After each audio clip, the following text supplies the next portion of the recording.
Subscribe करिए हमारे channel target UP TET CTET को और बेल आइकन को दबाइए। हेलो फ्रेंड्स, मैं रेनू स्वागत करती हूँ आप सभी भावी अध्यापक एवं अध्यापिकाओं का आपके अपने channel target UP TET CTET में। दोस्तों, आज की इस वीडियो में हम पढ़ने वाले हैं आप लोगों के डीएलएड सेकेंड सेमेस्टर के सामाजिक अध्ययन विषय के 2017 के प्रश्न पत्र को तो कम्प्लीटली आज इसे हम सॉल्व करने वाले हैं। यहाँ पर दोस्तों, आप लोगों को पता है जो प्रीवियस ईयर क्वेश्चन पेपर होते हैं वो कितने महत्वपूर्ण होते हैं आप लोगों के लिए, और ये क्वेश्चंस ऐसे होते हैं जो एग्जाम में रिपीट होते हैं। तो इसलिए बहुत जरूरी है कि जितने भी हम प्रीवियस ईयर क्वेश्चन पेपर आप लोगों के सॉल्व करवा रहे हैं, हर एक विषय के कम से कम 5 से 6 प्रीवियस ईयर क्वेश्चन पेपर हम सॉल्व करवा रहे हैं। तो अगर इतनी प्रैक्टिस आप एग्जाम के लिए करके जाते हैं तो आपकी तैयारी बहुत अच्छी होगी और आप एग्जाम में भी बहुत अच्छा स्कोर करेंगे। इसलिए बहुत जरूरी है कि आप ऐसे ही इसको पढ़ते रहें और आपको जहां कहीं भी कोई भी समस्या है हमसे पूछते रहें।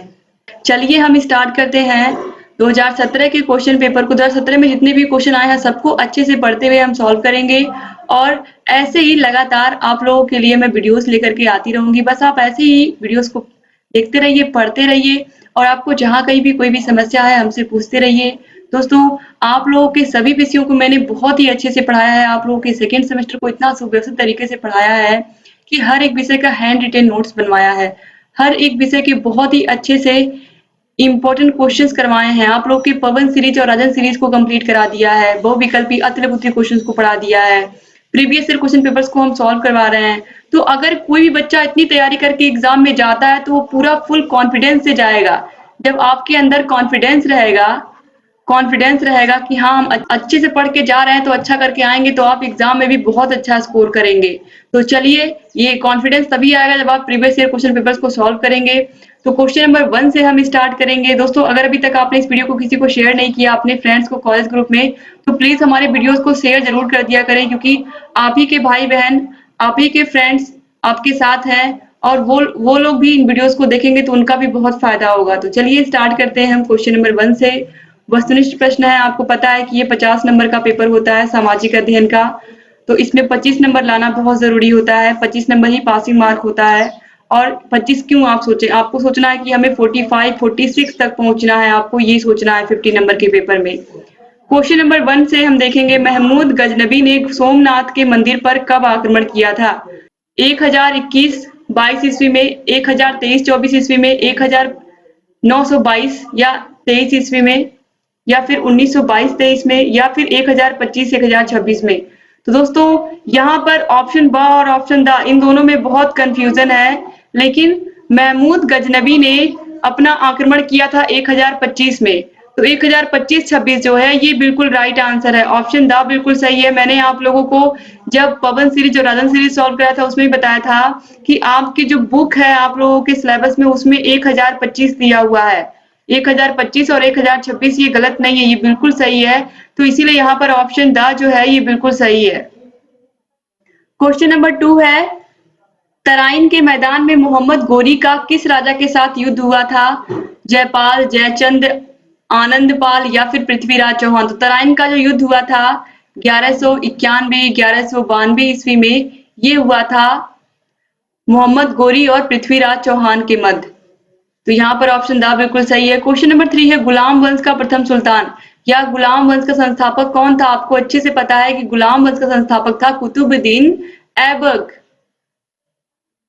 इसके बाद क्वेश्चन नंबर 4 है, गयासुद्दीन बलबन दिल्ली का शासक कब बना? 1206 ईस्वी में, 1210 ईस्वी में, 1211 ईस्वी में, या फिर 1266 ईस्वी में। तो राइट आंसर है 1266 ईस्वी में। क्वेश्चन नंबर 5 है, दिल्ली में लोधी वंश की स्थापना किसने की थी? दोस्तों, दिल्ली में लोधी वंश की स्थापना किसने की थी? बहलोल लोधी ने, सिकंदर लोधी ने, इब्राहिम लोधी ने, या फिर संग्राम सिंह ने। तो राइट आंसर है ऑप्शन आ, बहलोल लोधी ने। क्वेश्चन नंबर 6 है, तालीकोट का युद्ध कब हुआ था? सन 1565, 1568, 1560 या फिर 1590 में। तो राइट आंसर है ऑप्शन आ, 1565 में तालीकोट का युद्ध हुआ था, याद रखिएगा। क्वेश्चन नंबर 7 है, विजयनगर साम्राज्य की शासन व्यवस्था में राज्य को कितने प्रांतों में बांटा गया था? तो विजयनगर साम्राज्य की शासन व्यवस्था में राज्य को 6 प्रांतों में बांटा गया था। क्वेश्चन नंबर 8 है, पृथ्वी का आकार कैसा है? पृथ्वी का आकार आप सभी लोगों को पता है कि अंडाकार है, तो इसको हम पूरी तरीके से गोल तो नहीं कह सकते, ठीक है, लेकिन हम ये कह सकते हैं कि हाँ ये गोल ही दिखाई देता है। ऑप्शन है गोल, चपटा, वर्गाकार या त्रिभुजाकार। तो यहाँ पर राइट आंसर हम ऑप्शन आ को ही लगाएंगे, गोल। तो इसके बाद क्वेश्चन नंबर 9 है, भारत में ग्रीष्मकालीन वर्षा का मुख्य कारण क्या है? जो भारत में गर्मियों में वर्षा होती है उसका मुख्य कारण क्या है? चक्रवात, मानसूनी हवाएं, व्यापारिक हवाएं या फिर पछुआ हवाएं? तो राइट आंसर है ऑप्शन ब, मानसूनी हवाएं। क्वेश्चन नंबर 10 है, संविधान कब लागू हुआ? आपको अच्छे से पता है, हमारा संविधान 26 जनवरी 1950 को लागू हुआ। तो ऑप्शन सा जो है ये बिल्कुल सही है। क्वेश्चन नंबर 11 है, सेल्यूकस तथा चंद्रगुप्त मौर्य के बीच युद्ध कब हुआ था? तो सेल्यूकस तथा चंद्रगुप्त मौर्य के बीच में युद्ध हुआ था 305 ईस्वी में। और सेल्यूकस ने संधि कर ली थी चंद्रगुप्त मौर्य से, और सेल्यूकस ने क्या किया था? अपनी पुत्री कार्नेलिया का विवाह चंद्रगुप्त मौर्य से कर दिया था। क्वेश्चन नंबर 12 है, मौर्य साम्राज्य का अंतिम सम्राट कौन था? तो मौर्य साम्राज्य का अंतिम सम्राट था बृहद्रथ। ऑप्शन सा बिल्कुल सही है, और ये क्वेश्चन भी बहुत ही इंपॉर्टेंट है। क्वेश्चन नंबर 13 है, गुप्त संवत कब से प्रारंभ होता है? 319 ईस्वी से, 375 ईस्वी से, 380 ईस्वी से या फिर 335 ईस्वी से? राइट आंसर है ऑप्शन आ, 319 ईस्वी से। याद रखिएगा दोस्तों। क्वेश्चन नंबर 14 हम देखेंगे, दशावतार मंदिर कहाँ है? भूमरा से, देवगढ़ में, खजुराहो में या भीतरगांव में? राइट आंसर है ऑप्शन ब, देवगढ़ में। देवगढ़ में है दशावतार मंदिर। ये क्वेश्चन बहुत ही इंपॉर्टेंट है। क्वेश्चन नंबर 15 है, पाल वंश की स्थापना किसने की थी? पाल वंश की स्थापना गोपाल ने की थी, और ये मोस्ट इंपॉर्टेंट क्वेश्चन है। ये क्वेश्चन दोस्तों इतनी बार आपके एग्जाम में आ चुका है कि पाल वंश की स्थापना किसने की थी? गोपाल ने की थी। गलती क्या करते हैं बच्चे? धर्मपाल लगा के आ जाते हैं। याद रखिएगा आपकी पाल वंश की स्थापना गोपाल। तो ठीक है, याद रखिएगा आपकी पाल वंश की स्थापना गोपाल ने की थी। इसके बाद क्वेश्चन यहाँ से अतिलघु उत्तरी क्वेश्चन हम देखेंगे। तो अतिलघु उत्तरी क्वेश्चन में क्वेश्चन नंबर 16 है, चंदेलों के 2 प्रमुख नगरों के नाम बताइए, या चंदेलों के 2 प्रसिद्ध नगरों के नाम बताइए। तो चंदेलों के प्रसिद्ध नगरों में बुंदेलखंड, खजुराहो, महोबा और अजयगढ़। दोस्तों क्वेश्चन नंबर 17 है, राजपूत काल के 4 प्रमुख कवियों के नाम लिखिए। राजपूत काल के 4 प्रमुख कवियों के नाम हमें लिखना है। तो 4 कवियों के नाम यहाँ पर ना दे करके, बल्कि यहाँ पर आप देखिए रचनाओं का नाम दिया है। तो हम इस तरीके से यहाँ पर देखिए, सबसे पहले जयदेव हैं जो कि कवि हैं, इन्होंने रचना की है गीत गोविंद की। फिर दूसरे नंबर पर चंद बरदाई हैं जिन्होंने रचना की है पृथ्वीराज रासो की। फिर तीसरे नंबर पर कल्हड़ है जिन्होंने रचना की है रास तरंगिणी की। और चौथे नंबर पर है हर्ष जिन्होंने रचना की है, श्री हर्ष ने रचना की किसकी? नैषध चरित की। तो इस तरीके से आप याद रखिएगा, यहाँ पर मैंने नंबरिंग कर दिया है और ये इनको आप चाहे तो नोट कर सकते हैं। अब क्वेश्चन नंबर 18 पर आते हैं, भोज प्रबंध किसकी रचना है? तो भोज प्रबंध बल्लाल की रचना है। क्वेश्चन नंबर 19 है, प्रयाग प्रशस्ति के रचयिता कौन है? प्रयाग प्रशस्ति के रचयिता हरिशेन है। और प्रयाग प्रशस्ति किसके समय में लिखा गया था? समुद्रगुप्त के समय में। याद रखिएगा, कभी कभी एग्जाम में पूछता है कि प्रयाग प्रशस्ति किससे संबंधित है? तो समुद्रगुप्त से ही संबंधित है। और लिखा किसने है? हरिशेन ने लिखा है। क्वेश्चन नंबर 20 है, मौर्य वंश का संस्थापक कौन था? मौर्य वंश का संस्थापक चंद्रगुप्त मौर्य था, आपको अच्छे से पता है। क्वेश्चन नंबर 21 है, कुतुबुद्दीन ऐबक ने अपने शासनकाल में किन 2 मस्जिदों का निर्माण कराया था? तो कुव्वत उल इस्लाम और 2.5 दिन का झोपड़ा। ये बहुत ही इंपॉर्टेंट क्वेश्चन है। इसके बाद क्वेश्चन नंबर 22 है, सल्तनत काल में राज्य का सर्वोच्च अधिकारी पदाधिकारी कौन होता था? तो कौन होता था? सुल्तान होता था। क्वेश्चन नंबर 23 है, हिम नदियों के अपरदन से वी आकार की घाटी किस आकार में बदल जाती है? तो यू आकार में बदल जाती है, यू आकार में। ठीक है। क्वेश्चन नंबर 24 है, वाष्पीकरण से आप क्या समझते हैं? तो किसी तत्व या यौगिक का द्रव अवस्था से गैस अवस्था में परिवर्तन वाष्पीकरण कहलाता है। जैसे पानी का वाष्प बनकर ऊपर उड़ जाना वाष्पीकरण कहलाता है। क्वेश्चन नंबर 25 है, सूर्याभिताप किसे कहते हैं? सूर्य से आने वाली ऊष्मा को जो कि वातावरण द्वारा सोख ली जाती है सूर्याभिताप कहलाती है। क्वेश्चन नंबर 26 है, मूल अधिकार किस पर बल देते हैं? तो मूल अधिकार सभी नागरिकों के बुनियादी मानव अधिकार के रूप में परिभाषित किए जाते हैं, यानी कि सभी व्यक्तियों का ये मूल बुनियादी अधिकार है, हर एक व्यक्ति को ये मिलेगा ही मिलेगा। क्वेश्चन नंबर 27 है, अर्थव्यवस्थाओं का वर्गीकरण प्रमुख रूप से किन 2 आधारों से करते हैं? श्रम और पूंजी। क्वेश्चन नंबर 28 है, उत्पादन क्या है? अर्थशास्त्र में उत्पादन औद्योगिक प्रतिष्ठानों द्वारा वस्तुओं, सामानों या सेवाओं को निर्मित करने की प्रक्रिया को कहते हैं। क्वेश्चन नंबर 29 है उपभोक्ता संरक्षण अधिनियम कब लागू हुआ? 1986 में लागू हुआ। क्वेश्चन नंबर 30 है भारत किस गोलार्ध में है? तो भारत उत्तरी तथा पूर्वी गोलार्ध में स्थित है। अब यहाँ से लघु उत्तरीय क्वेश्चन स्टार्ट होते हैं दोस्तों, चलिए देखते हैं हम। क्वेश्चन नंबर 31 है चंद्रगुप्त मौर्य की मृत्यु और बिंदुसार का राज्यारोहण किस सन में हुआ था? तो चंद्रगुप्त मौर्य 298 ईसा पूर्व में उन्होंने अपना साम्राज्य बेटे बिंदुसार को देकर कर्नाटक चले गए, जहां उन्होंने 5 हफ्तों तक बिना कुछ खाए पिए ध्यान किया, जिससे संकरा कहते हैं। ये जब तक करते हैं जब तक मर न जाए। यहाँ चंद्रगुप्त ने अपने प्राण त्याग दिए। बिंदुसार का राज्यारोहण 298 ईसा पूर्व में। दोस्तों ये जो संकरा विधि होती है इसे हम संलेखना विधि कहते हैं। स्पष्ट रूप से यहाँ पर संकरा विधि लिखा है लेकिन इसे हम कहते हैं संलेखना विधि। इस विधि में कुछ भी खाना पीना छोड़ करके केवल और केवल ईश्वर का ध्यान किया जाता है और बिना कुछ खाए पिए शरीर इतना कमजोर हो जाता है और धीरे धीरे शरीर से प्राण निकल जाते हैं। ये अभी तो फिलहाल इस पर गवर्नमेंट ने अब रोक लगा दी है संलेखना विधि से मृत्यु पर, लेकिन पहले बहुत सारे लोग इस तरीके से मृत्यु को प्राप्त हो जाते थे। ठीक है, अब देखिए यहाँ पर बिंदुसार का राज्यारोहण 298 ईस्वी में हो गया।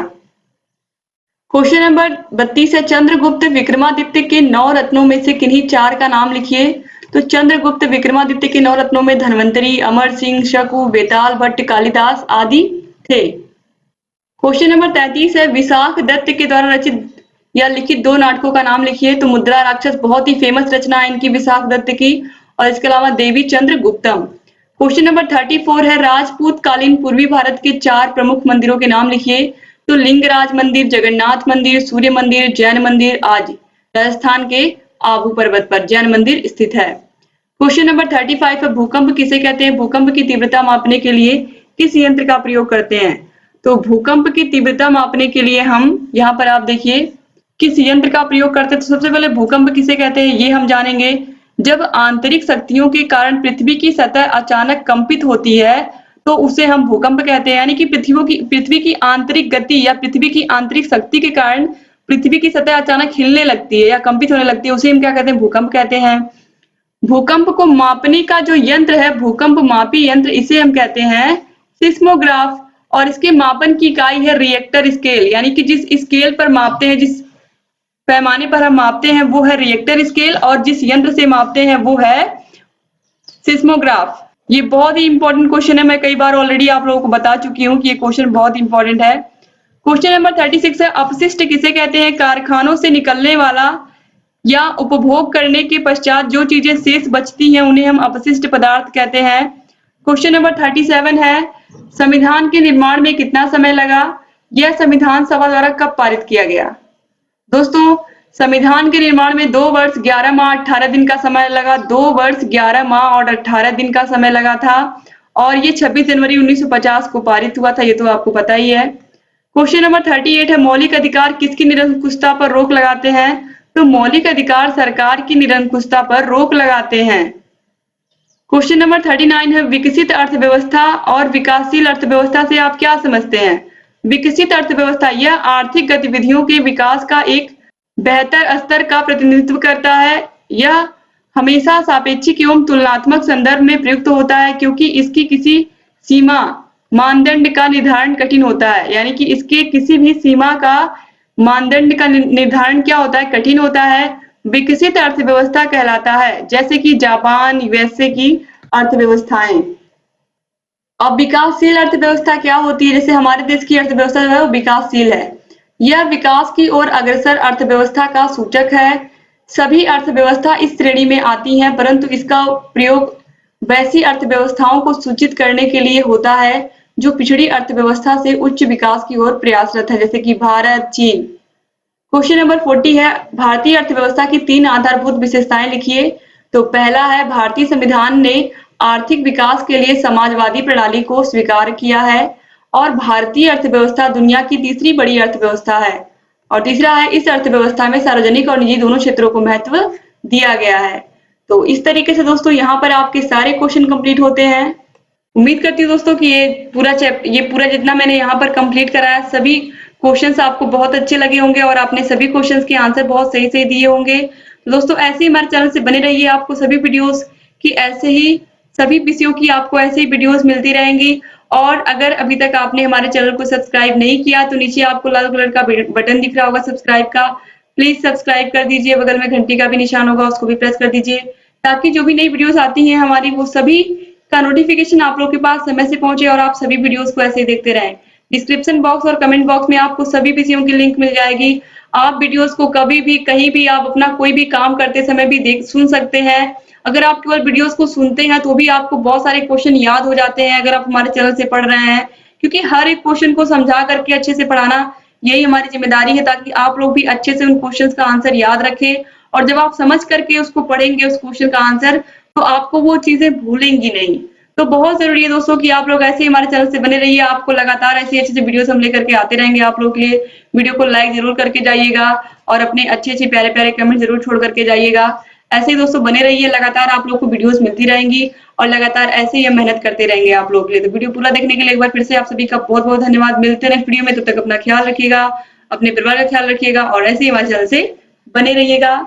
जय हिंद दोस्तों।